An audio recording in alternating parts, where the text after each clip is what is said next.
Kaya mga boss, mayroon akong isang tip.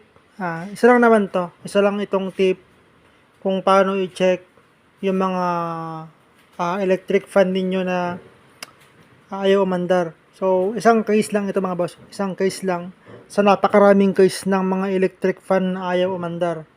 So, ito ang nangyari kasi dito mga boss, stuck up yung fan. So, ang unang-unang titignan niyo mga boss kapag hindi umandar yung fan, try ninyong paikutin yung fan kung stuck up. Ibig sabihin, pwede pa yun mga boss.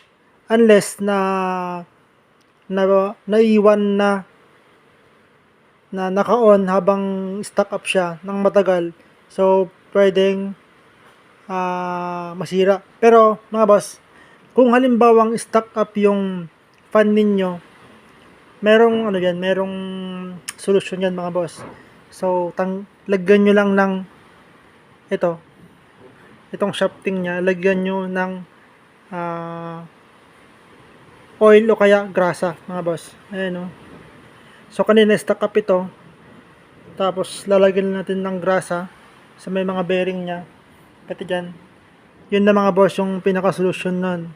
So, kasi ito, alam kong okay pa to. Kasi nung kahapon, nilagyan ko lang siya ng langis sa labas, gumana. Tapos, hindi tumagal, namatay ulit. Tapos, nag-stuck up ulit. So, yun mga boss, pag ganun ang nangyari, kailangan nyo lang baklasin, tapos lagyan nyo ng grasa dito mga boss. Grasa, saka doon, sa part na yan. Yun lang mga boss. Salamat.